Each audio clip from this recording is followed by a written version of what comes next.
So, good morning and welcome to an expert talk about female empowerment.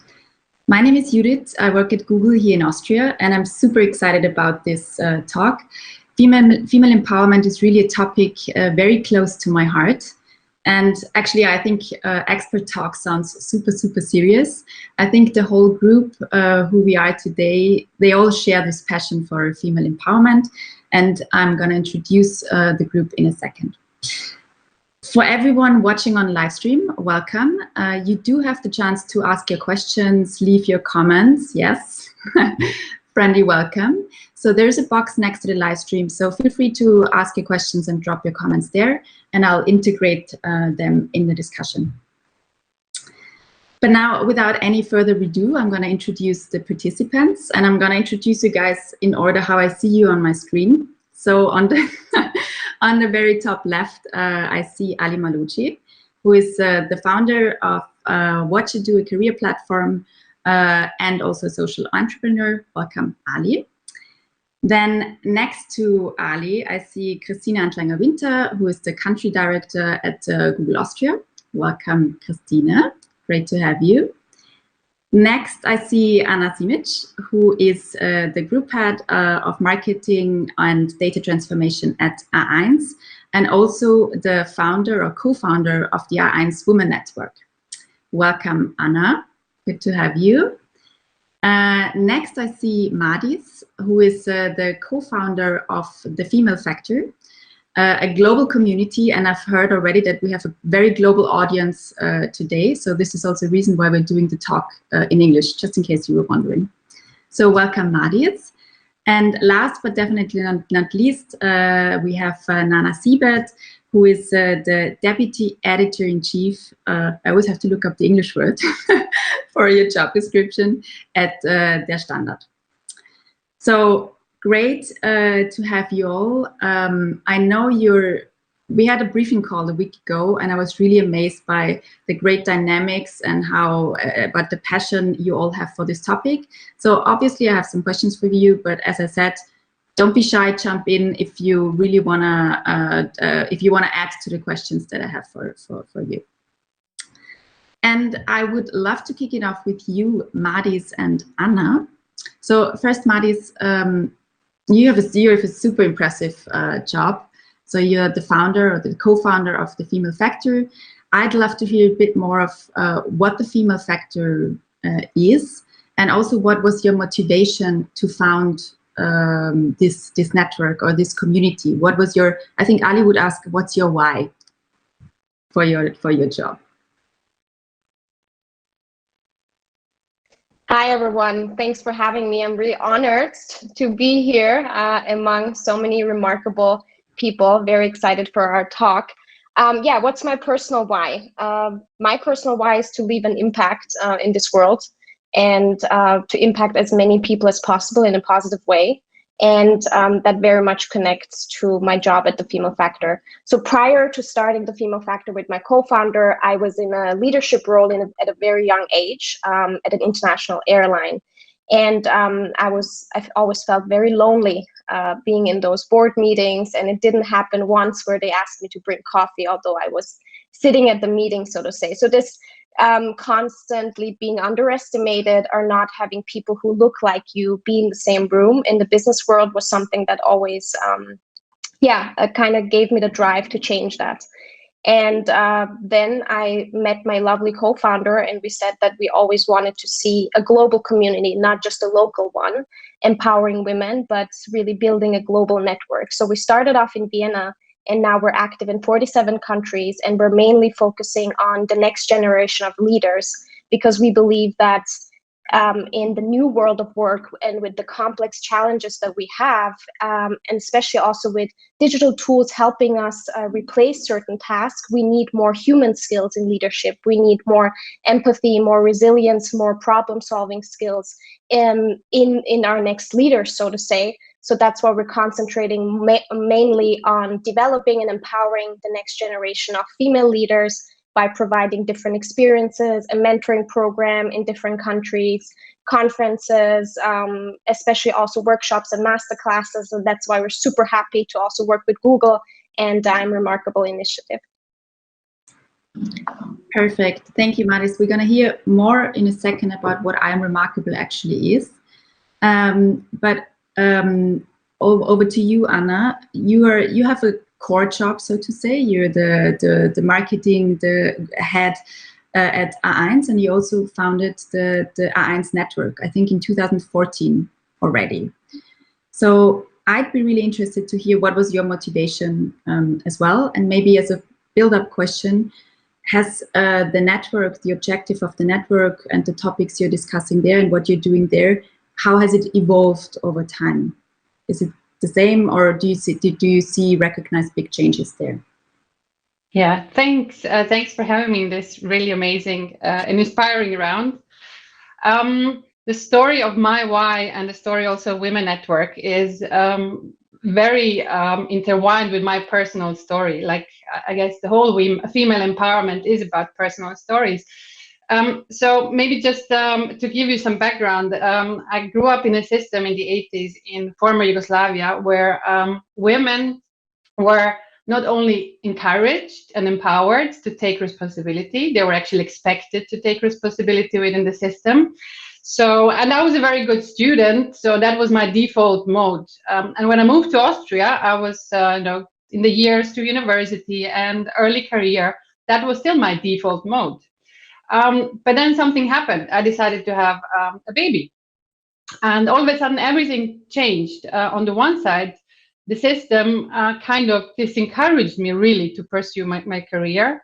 And also I personally lost trust and confidence and guidance. And both these things together were the trigger for me to say, I have to do something about it. I have to do something about it personally and to impact the organization and the system that I operate in.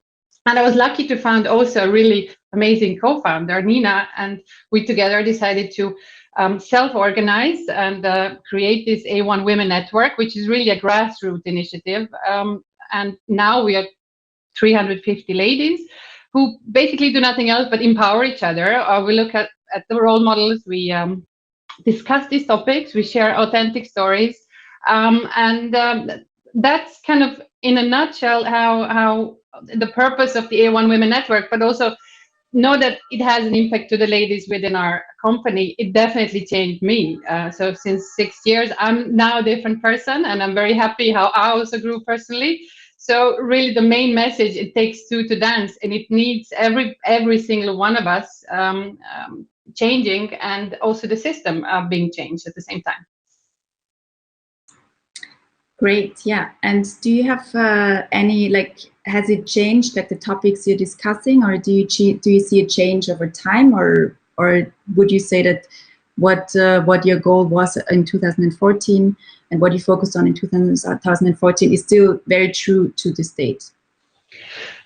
Yes, so things have definitely evolved. The topic of female empowerment is globally more present. And of course, in our company, we have definitely embraced this topic and also put it as part of our strategy, of ESG strategy. But for me, even more inspiring is the stories of the ladies who did not repeat the same mistake I did when I had a baby. They were more decisive into keeping up with their careers, even after the maternity leave. So they really took these stories as role model to be more proactive and more empowered and strengthened in their careers. So again, it's, yes, of course, the system has changed a bit, very slowly, to be frank. But the ladies, I think in our company, we have great ladies. I think they're now even more stronger than before. Great, perfect. And I think this is really what empowering others is also about, right? It's really about sharing your stories and letting others, so others can learn and exchange. And this is, I think, really what empowering others is all about. And speaking of that, Christine, over to you. So you've been with Google for 2 years now. So can you tell us a little bit of about what Google is doing for in the area of female empowerment on a global level, but also in Austria? Yeah, thank you very much. It's so great to hear all the personal backgrounds and stories from everyone here in the group, and I'm sure there is so many more out there, and I think this is really a crucial part just to connect with what has been said just now. It's really inspiring for me personally. Yes, and my journey at Google, it's 2 years now, and I came in here as a leader, and it was amazing to see how serious Google takes the topic of female empowerment, and even beyond, of course, all the diversity aspects. So not just women, but I see a lot of initiatives had their roots in the female empowerment in dynamics, right? So I think this is something where a lot of great initiatives start, and where a great impact is created. And one initiative I would like to really call out, because it's something that is actually there for everyone, and that there is a great focus week starting this week, is the I Am Remarkable initiative. You can also see it on my t-shirt. So it's an initiative, as Anna, you were saying, it's a grassroots initiative. It started internally, founded by 2 Googlers who thought that they could become much better in celebrating their achievements, right? And to really get better in self-promotion at their workplace. So they started to think around it. At the core of this I Am Remarkable initiative is a 90 minutes training that you can do to better learn to self-promote yourself, right? And to overcome the maybe existing gender modesty norms and all the things that are out there that you're in some cases maybe aware of, and in some cases you're not, right?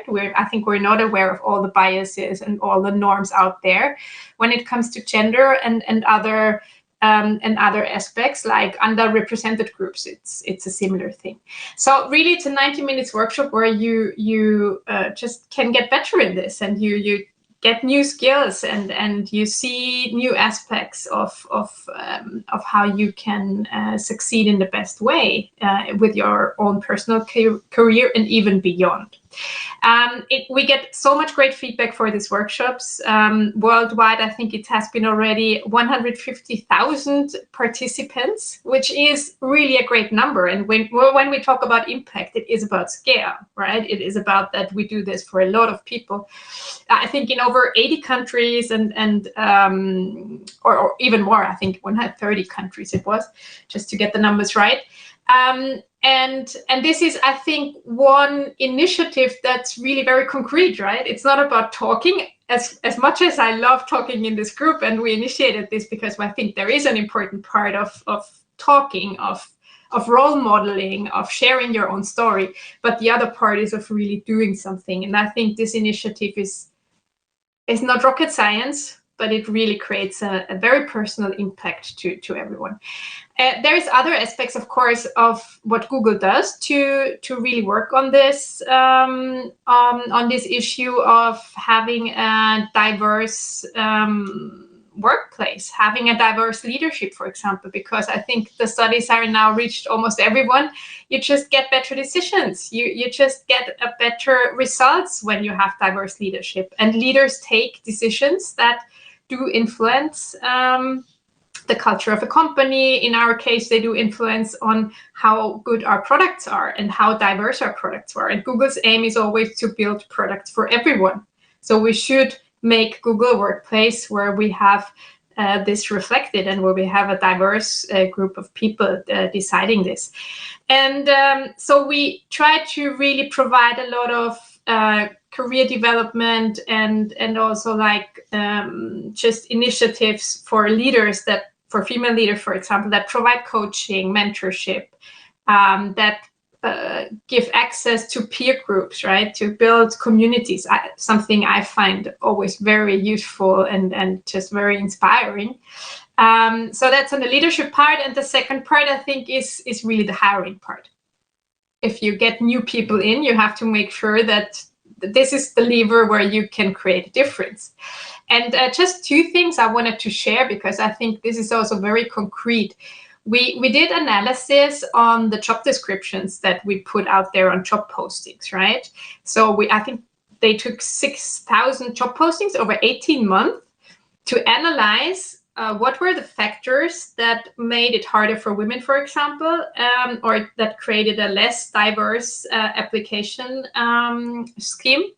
And they found out that if the job descriptions get too long, if they have more than 54 words, then it reduces heavily the diverse applicants.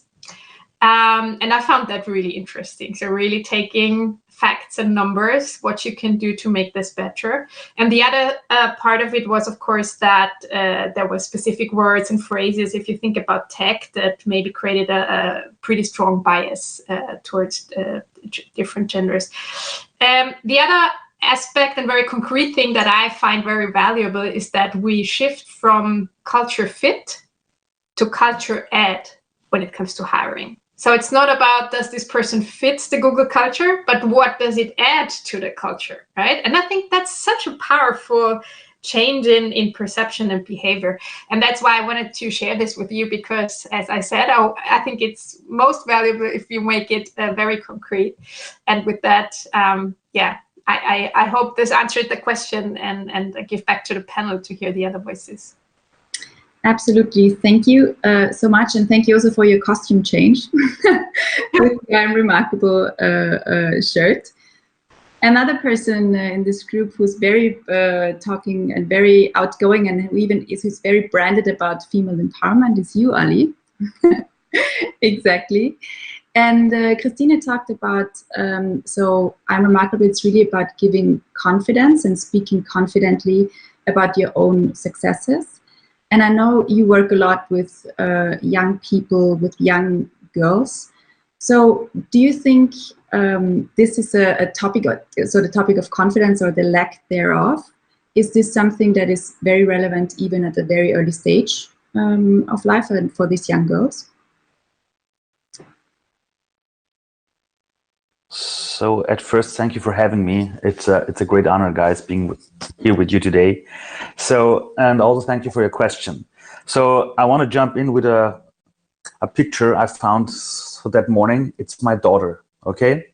She's 16 months old. She's 17 months old.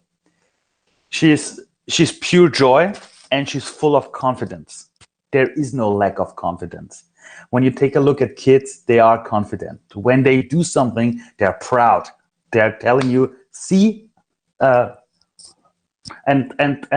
they want to show you how confident they are. They are proud about everything they do, no matter how hard it is for the parents, but they are confident.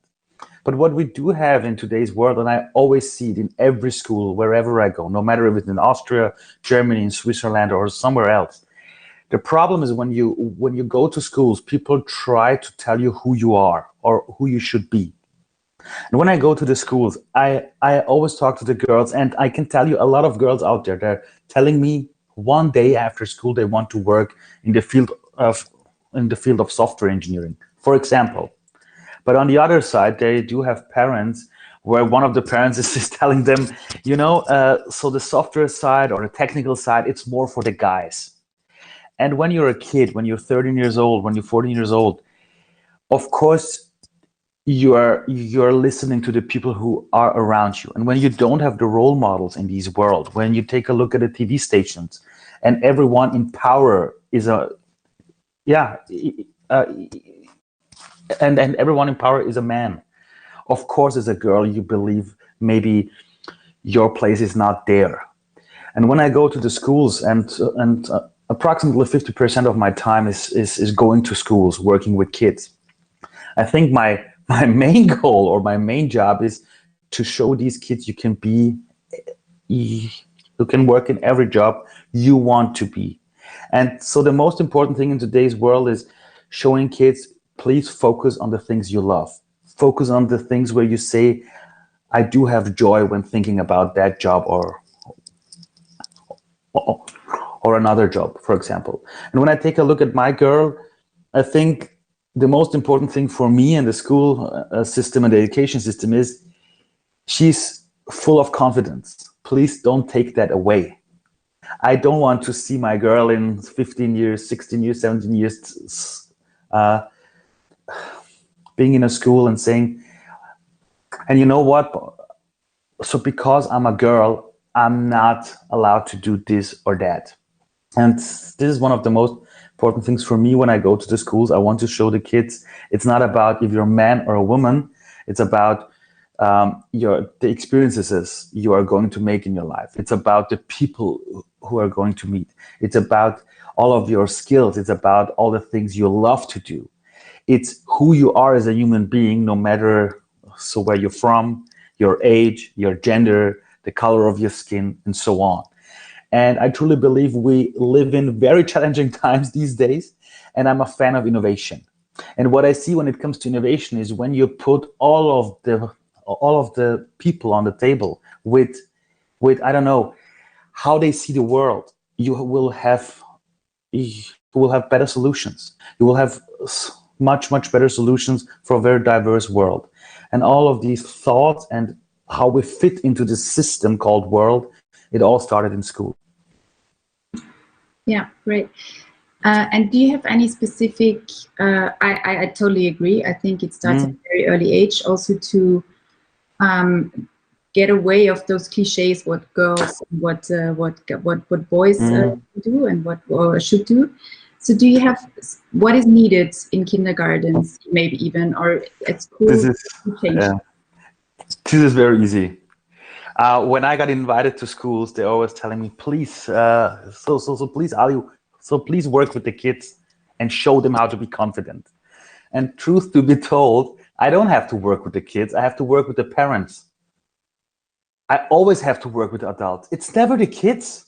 They're not the problem. They have no idea that it's a problem to have a black color on your skin. They have no clue that it's a problem if your name is Ali or another name in here in Austria. The problem, and I can tell you, this is it's a fact. Work with the adults, and what I need to teach these adults, and I do work with teachers, I do work with parents a lot. I need to teach them to question everything they know about the world. It starts with what kind of job is the right one for my kid? Is that really very, very hard for a girl or not? And I saw families who are telling their little daughters, you know, because you're a girl, it's going to be so hard for you and so unfair for you. Of course, she always is going to believe, so the whole world is unfair to me. And when you're 8 years old and someone is telling you this, you don't have the confidence. You're always in a fight mode. You're always in a mode of, I'm sorry for that. And so when and every time I work with the parents, the first thing they're telling me is, no, we know how to work with our kid. But when I talk to them, when I start to ask them questions about how they see the world, so what kind of words they use, you will see that every time there is this aha moment. So, whoa, okay, there are so many cultural biases inside of myself, although I thought I'm a very open person. And so coming back to your question, it's not the kids I have to work with, it's always the adults and all of the surroundings. Yeah, great. I think there was some great advice for everyone, and especially the parents out there. So Nana, when it comes, we mentioned role models are super important to really empower also women. You're certainly a role model as a female leader here in Austria. So in your opinion, what else? So we talked about building confidence, about communities. What else is needed for to really empower now specifically women, but actually empowerment is really for everyone, I think. So it's not just about women. So do you have, in your opinion, what are the real important topics to really empower each other? Yeah, thanks for having me.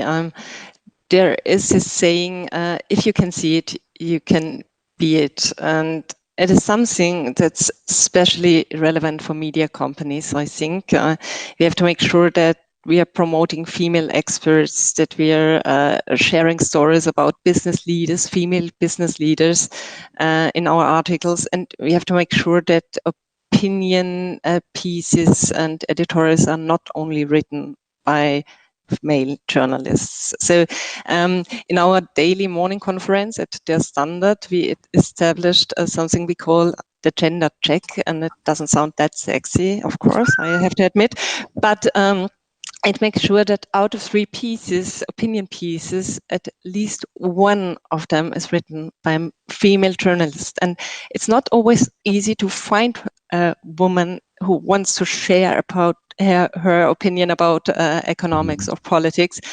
But if you establish it and in the morning conference, then you always find someone at the end. And I think that's really important to show more female examples of leadership, of business, and there's another point we started, another project we started. It's a little bit similar at yours, Christine, at Google.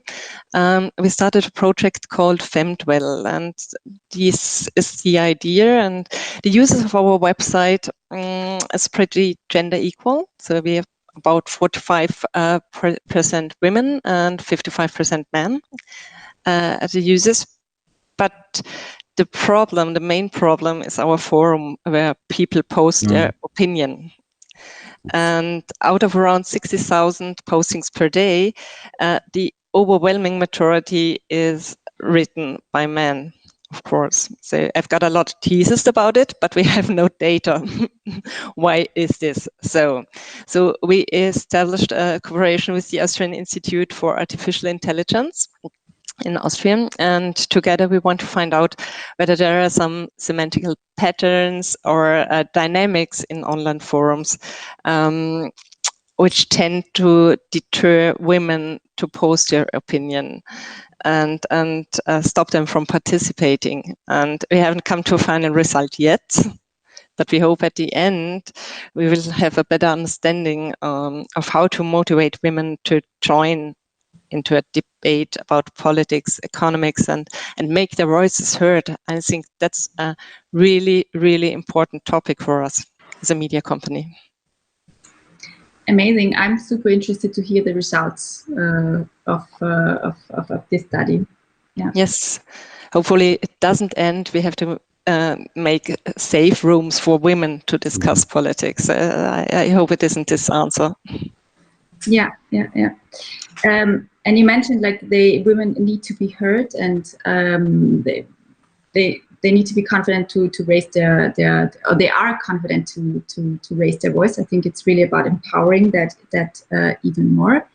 And apart from all the topics we already scratched, some of you also mentioned that it's really important to have role models or mentors. So I'd be interested. That's an open question to the group. So whoever wants to jump on it. Do you have a mentor? Do you have a role model? And maybe even do you remember a personal story or personal advice that really helped you, that really empowered you in your career, but probably also beyond?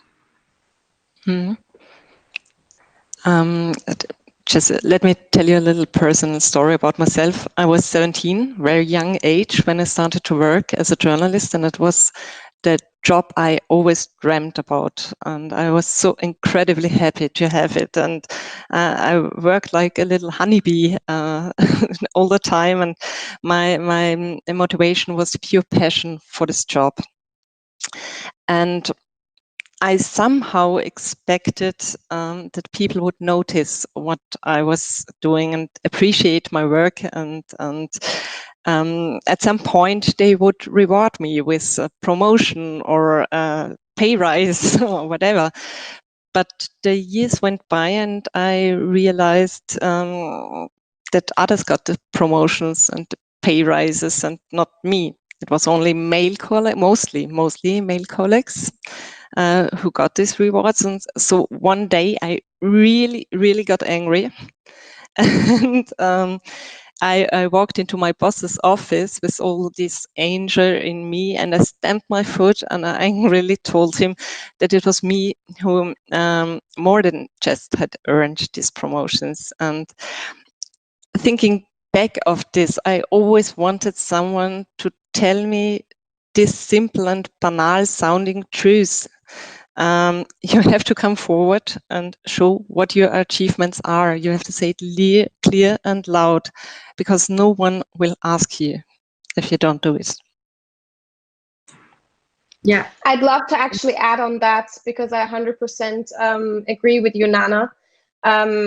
I think that you really need to be your own biggest fan, because if you're not, then no one else is. I mean, most of us, if you're lucky enough to still have your parents or good friends and family, they are always there in the first row cheering you on. But if you don't speak up in meetings, if you don't talk about your own achievements, and it doesn't have anything to do with bragging, if it's really facts that you're stating, I think that's also an important part of the I'm Remarkable initiative when it comes to the workshops.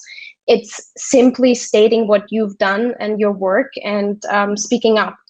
And to add to the anger part, because I think a lot of us have experienced being angry if they felt like they were not being heard or seen.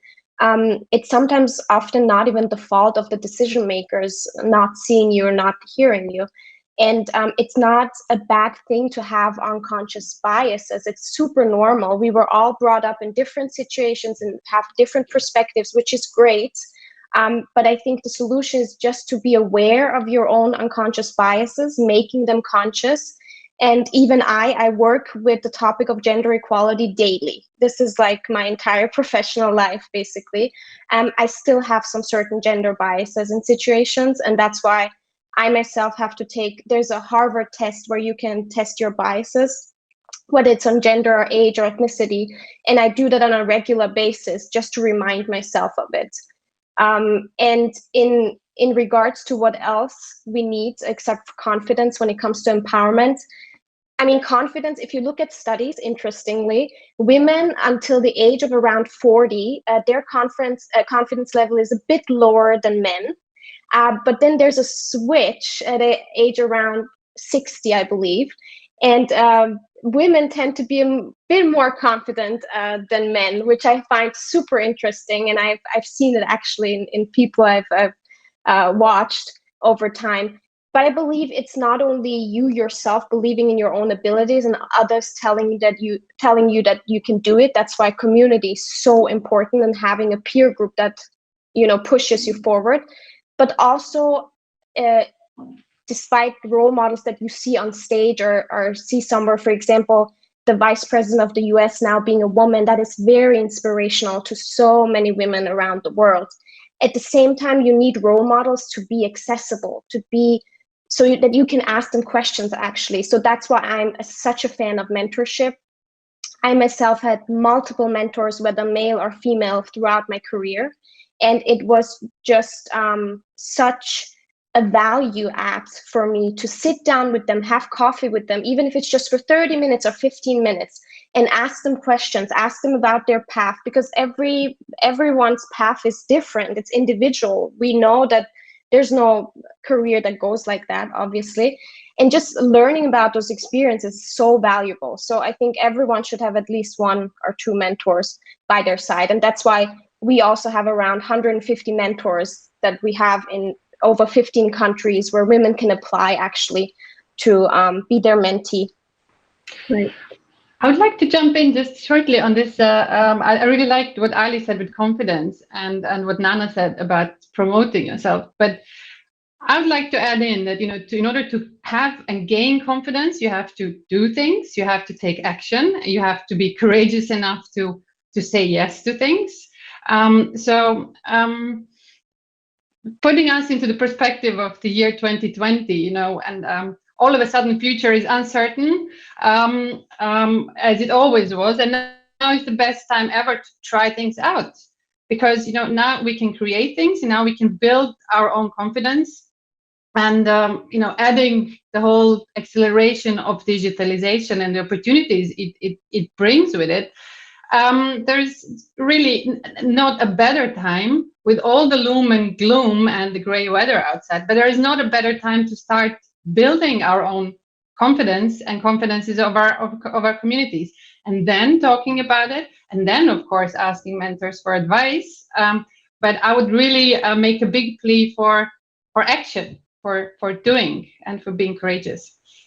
Absolutely, I love that. And maybe a build-up question on that. So you both mentioned mentors are so important. So if you're not yet part of the female factor where you have a mentor program, how do you go about finding mentors? Because this is the first action you can do, right? How to find a mentor. Do you have personal experience on how to go about it?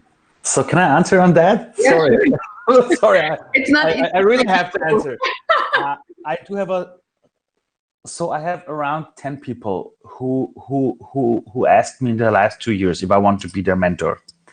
And whenever they asked me, so I met them, I talked to them, and then I said yes. And every time, so these people said to me, "Whoa, Ali, really?" And I said, "Yeah, why not?" And they told me they thought that every day more than 100 people are writing me emails about being their mentor. The problem in our society is, if you think that way, of course, no one will ask. But the problem in our society is people are so afraid of asking because they think the answer is going to be a no, that no one is asking someone else, please be my mentor.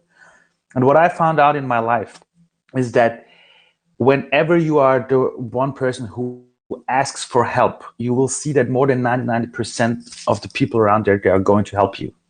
The problem is that most of the people out there, they never ask because they always think, okay, maybe I'm not good enough.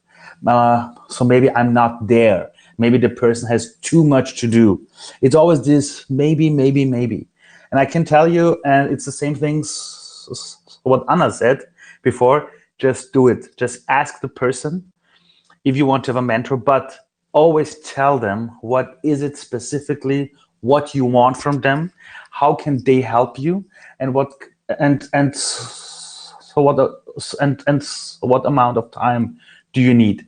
And I can tell you, in my life, I always had role models, big role models. Some of the best scientists in the world, a brain scientist from Germany, Gharaei. He's really, really famous. And I just wrote him an email and he said yes. And now he's my mentor. And everyone is like, how do you do that? And I said, it was just an email 5 years ago. And this is the thing we should overcome. It's not the rocket science. It's this persistence, asking, going there, showing up. It's only from my point of view, but I can tell you that most of the people, they're always telling me, no one is asking me. Therefore, I'd say yes to you. That's an amazing story. Thanks, Ali, for sharing this. Because I wanted to say, when people approach me, if I'm their mentor, to be very honest, sometimes this word sounds so big that I'm just questioning myself, do I have enough time? It gets very big. And if I think about my personal experience, what helped me sometimes the most was just very interesting conversations with interesting people. And just having, diverse thoughts, and it's not always the big ongoing thing. Of course, luckily enough, I just naturally had a situation where I also had ongoing mentors, without calling it mentorship, but I would call it mentorship now that I look into the past. And this is, of course, fantastic, because if you have someone like accompanying you over a longer time and the person knows you much better, I think this is for sure one of the ingredients that we need to have a more confident female youth, but just overall, right? Because the question of not daring to ask a question or to think about all the reasons why this doesn't work is just something that is deep in our society. It's not just a female thing. So yes, I would definitely say mentoring is a great thing. I experienced it myself. Sometimes it just comes naturally if you're just open to it, and if you just talk to people and you're just talk to more senior people and just keep your curiosity for people and for different opinions and for things you just find fascinating. That's on the very more softer end. I think something that we should so much try to keep with our children, as Ali said, because it's it's something that it's a given, right? It's just, does it go away, or how do we talk to our children that it goes away? So yes, mentorship definitely, and also coaching. I think coaching when things get tough, right? And when you're overwhelmed by a lot of things, it's good to have someone that coaches you, right? That you can talk to, right? This is the thing of, if you have an opportunity, a career opportunity, and you're not sure if you can actually do it and learn how to do it, right? And I think that's in my opinion, something I think that particularly for women is something where I feel if we get better in this, we can change. We can change a lot in what I would say in Austria. But on the other hand, I'm a big fan of an individual journey. I think this is the most important thing. We're all humans, and everyone has their strengths and some things where they need support, and then we work on it, no matter what gender, what ethnicity, what background, what individual story this person has.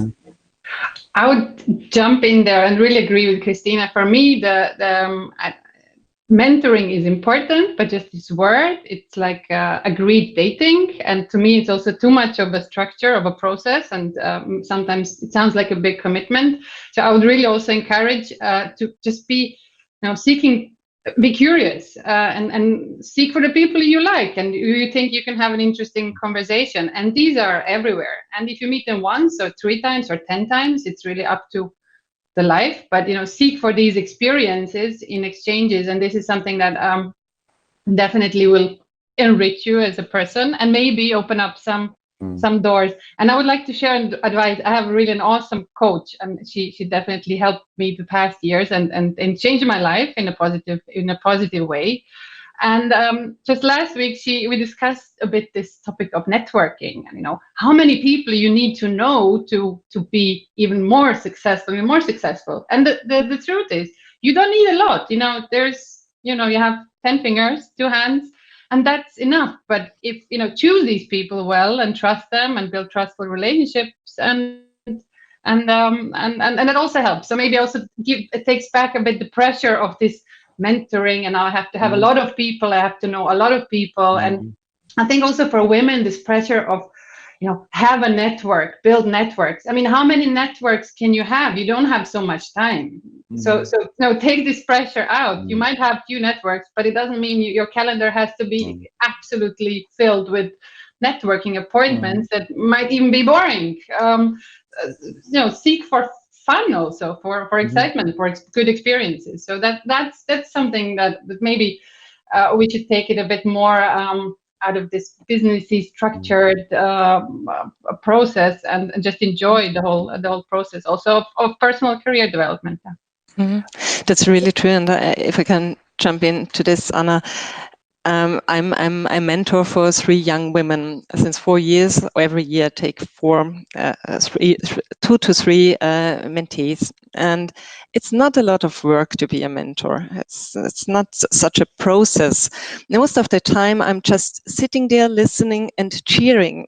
So sometimes they just need this little kick in the butt, to be honest, if they have a lack of confidence to do something, to try something, and just saying you can do it, just try it, you can do it, and believe in them is, I think, most part of being a mentor.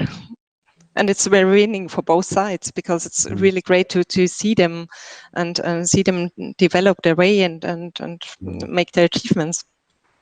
Yeah, great. Ali, you seem like you wanted to say. Yeah. Second. Okay. So there is a thought I heard a few years ago from one of my great mentors. And she once said to me, Ali, everyone around you knows at least one thing you don't know.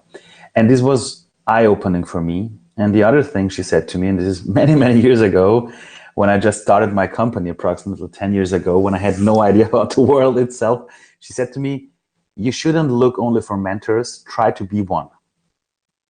Because you need to understand that every human being is at the same time always a teacher and a student, always. And when you start to rethink your experiences you've made in the past, and every one of us, we all have experiences. We know how it is feeling heartbroken. We know how it is maybe losing someone. We know how it is to have big challenges in front of us, not knowing how to handle them. But we have overcome all of these fears, all of these challenges, all of these obstacles. And this made us stronger. This gave us life experience. It's like going to a fitness center, and if you want to have bigger muscles, you need weight on yourself, on the muscles, because in that moment they start to grow. The same is with life experience. And every person out there in this world, no matter how old you are, you do have life experiences. And these life experiences are going to help other people who do have these challenges in front of them. And if you frame it that way, you see that confidence is coming up. And what I also learned is also from one of my mentors is she said to me, we need a new picture of success. When it comes to man, we as maybe not every man out there, but most of us, we love it to be on stage. We love it to be on the cover of something like the man of the year. But what I truly believe is in that challenging times, we need a new definition of success. And sometimes new definition of success means also not being the person on the front row, maybe being the person with the skills, helping other people to grow. And this is something where I see that all of the skill sets we put in the hand of women in our society, these are coming up. And therefore, I don't think that every person out there, every woman out there who said, I'm not the guy, I'm not the person who wants to be on stage, you don't have to be that person. Frame yourself for a new picture of success. That the person you are with your experiences, you are more than good enough. And these are the two things I learned in my past. And I see when I talk to women, when I talk to people who don't believe that much sometimes themselves, when we talk about these things, when they start to frame their own experiences and how they see the world of success, you see that they become confident, sometimes in a minute. Mm. And I think that's also what diversity is somehow about, right? Like success doesn't mean you have to be, no offense, the CEO of a company, but it's about what you define about what is success for you. And that's different, as you all said, that's an individual journey. Christina, you wanted to add? Yeah, I wanted to because I thought this was so beautiful, Ali, and I just wanted to add. First, I think, and this makes me really happy because in the end, I think it all comes back to this confidence piece that I see so much reflected in the Remarkable training, where you really do something about not defining success, but just how can you be more confident of talking what you do. And this led me to an aspect that I wanted to bring up, that I think, and at the end, it needs both sides, right? And this is also when I think about my own leadership roles, right? It needs leaders that are open, that are proactively willing to also listen to the not so loud voices, right? And to really have a very, very broad, open mind for different approaches and for diverse people and for diverse styles, let's call it like that. But on the other hand, this is also just one side, right? You need to have both. You need to have skills that people talk about what they do, and you have to have leaders that have an open ear for everyone. And I think if we can work on these both sides, then we can make a much more diverse workplace happen, right? And a much better and more successful in this exactly, I think, very much reflected way of what is success. But at the end, that helps companies to just deliver better results, also for our society, because this is where we live in the world, right? So this is what I thought is an interesting perspective. Also, Ali, as you said, you're always student and teacher at the same time. I couldn't support that more. It's this I think is really the essence that we need to have top of mind when we go to these kind of mentorship discussions and everything. Absolutely, and I could go on and about talking about this. And before we come to the closing round, about what are your call to actions and maybe also your asks to really drive this topic, the topic of female empowerment or empowerment in general forward, I want to integrate some audience questions. Okay. We talked a bit about like sharing your own experience and how important that is. Actually, there's one question for you, Anna. So the question is, Anna, I recognize if you're having a baby, it's hard in Austria to combine your career and family. She or whoever wrote this, I don't see the name, is from the Netherlands, so the system is very, very different there. She says I was feeling really lonely here in Austria. So do you have some advice to share, some learnings from that time that really helped you? Yeah, maybe just to put it straight, I wasn't so much criticizing the system in Austria, like maternity leave system. It's more the surroundings that I experienced at that moment where simply nobody in the company asked me, would I actually want to keep my management position when I went away? It was kind of assumed that I'm not going to come back to that. And I didn't ask. So it's two things. I think we do need companies that are very deliberate on keeping women in whatever leadership, also expert leadership positions when they take a break. Actually, I would take it even further. I would actually encourage companies to ask the question, what kind of opportunity does this give you to take the next step in your career? You know, we have a few years ago, the CEO of Yahoo, she had the baby before she entered the CEO position. And there's these stories all over, and this is changing. So from the company side, from the leadership side, leaders taking this as an opportunity and not as going away time for the women. But on the other side, for oneself, regard this as an opportunity. You're going to build awesome skills while you're on a maternity leave. You're going to learn so much about yourself, about your values. I'm looking at Ali. He learned a lot probably from his daughter as well. So be demanding on keeping up, not taking a break. So that would be really the advice. Yeah, I would like to add up on this, given I also have two sons, right? They're now 5 and 7. And I was also like in a very privileged position that I never thought my life will, that there is anything I won't be able to do, right? I don't know what the reasons were, but I was like doing my stuff. I was deciding to study engineering, software engineering, and it all worked out until the point where I got pregnant. And I had like the pregnant shape of my body.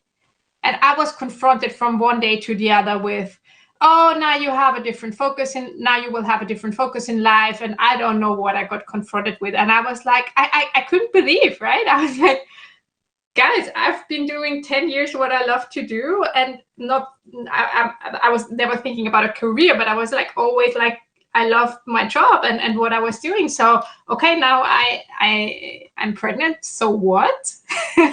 But then is when you see how much the bias is out there. And I think we need a lot of role modeling in this phase. This is where I think role modeling is crucial. Because I think the women should have more, they should see different approaches, right? I mean, everyone can choose their own approach. But if you have just one way of doing it in front of you, because everyone does it the same way, right? You get pregnant and then you take a long break and then you take a smaller job, then it's much harder to decide for something else. And on the other side, I mean, I was very lucky that I had a very strong leader that was supporting me to a very high extent to just go on with my career. And these two sides are just very crucial. And all the numbers show that this in all the existing workplace that we have, this is the most difficult phase to keep up female gender equality and all of that. So I think we really need to engage in this strong. And I think that the audience question was that she felt very lonely, or this person felt very lonely. And I think this is it, right? We need to have more exchange. And Anna, you brought up, I think, great examples. And I got also a lot of questions for that. So yeah, I think that's a very important point. And I also want to add a little thing to that, to all the men who are listening. It's also your role. It's not only the job of the women. And I can tell you why. When my kid was born, for me, it was totally natural saying, okay, the whole thing is going to be 50-50 between my wife and myself. So we do everything 50-50 for our kid. The thing is, everyone is telling me, oh, you're such a great guy. You're a superhero. You're a role model. So my wife is doing the same. No one is going to tell her she's a superhero. No one. And we need so many more men out there who do show the next generations of young people that this is not the exception. It's the new normal. We need this, because at the end of the day, when you're listening to a woman who says, I'm alone, this is not her fault. This is a society thing. And it's not the job only of women, it's also the job of the men. This is the only thing I want to add. +1, I think we all agree on that. And as Anna said previously, like, these are the times where this is the time of change, right? Like this, it's never been so unpredictable, and every crisis has a chance. So maybe this can be also the chance to do things differently. So discussions about female empowerment won't be necessary maybe even in the future, because it's a given thing.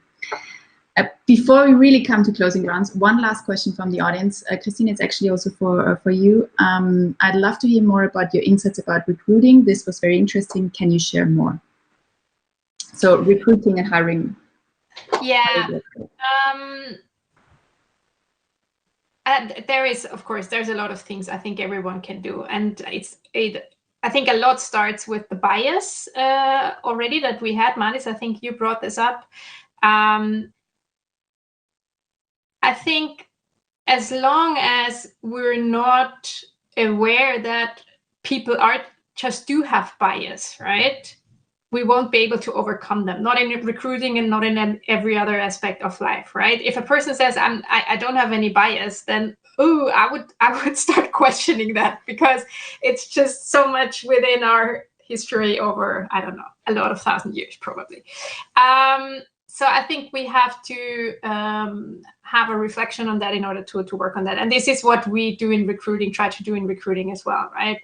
That we really try to focus on the skills, on the experience, on, as I said, what could this person potentially add to a culture. I think that's a very nice aspect. One other thing, if it comes to gender equality, right? One advice that I try to give, or one insight, also if I talk to other leaders that approach me and ask me what should they do, I see a lot of leaders really want to make a change when it comes to gender equality in their companies, or when it comes to gender equality in leadership. And it turns out that it's not the easiest thing, which is not the fault of women, or that there's no women out there, blah, blah, blah, blah. I think this has a lot of different influencing factors. But one thing is for example, what if you take your short list for a role and make sure that the short list has a gender equality? You still take the decision of who's the best person to do this job, but you have an equal short list. I think that's something I wouldn't say it's always easy to do, but it's something, a very concrete thing that you can just make sure. Like Nana, you were saying, you have 3 commentaries or point of views, and you make sure that at least one, or maybe every other week, it's then 2 women, so to have an equal share.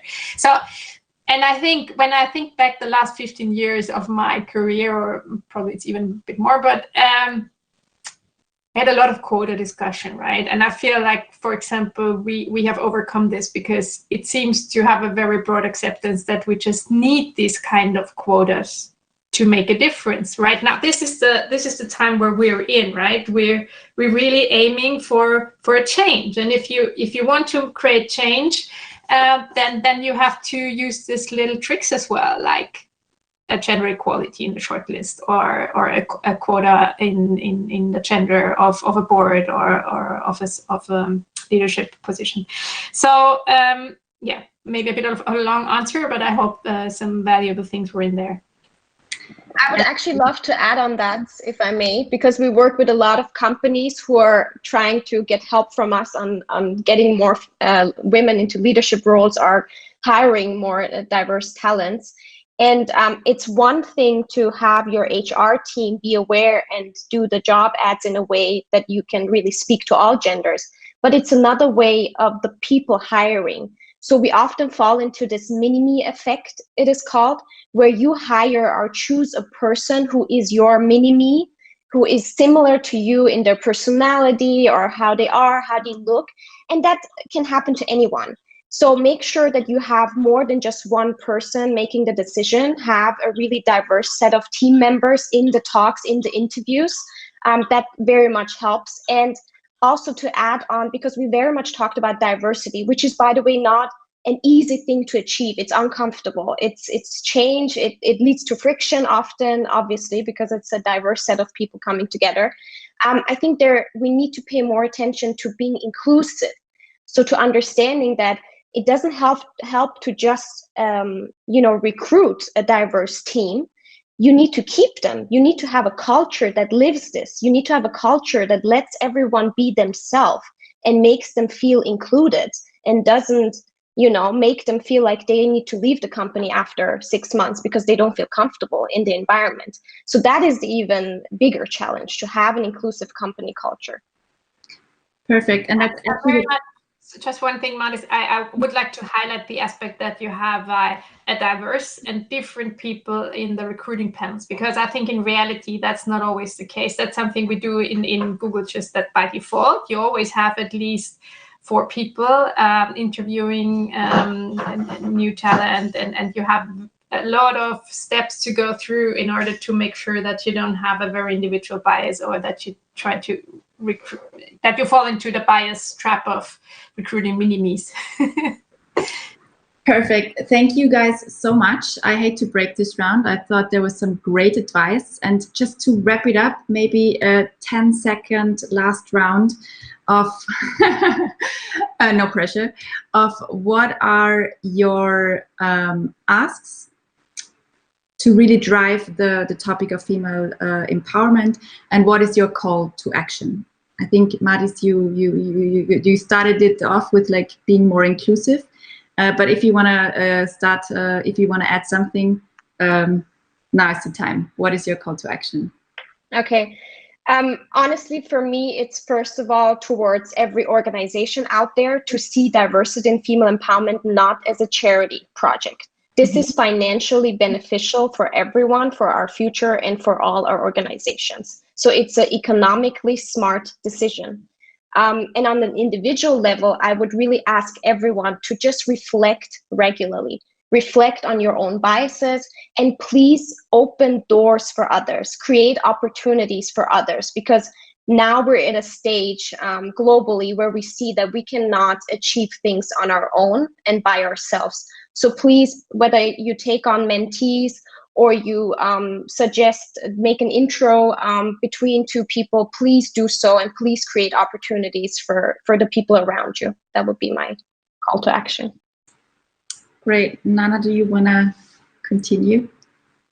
Yeah, thank you, Mahdis. That's absolutely true. And a bit like Ali said, we should try to push the self-esteem of kids and youngsters. It may not be the absolute ultimate solution for everything, but encouragement is always better than disencouragement. And you can do this, and I can do that. It sounds like a mantra, but I think it's an important mantra for young people, especially for young girls.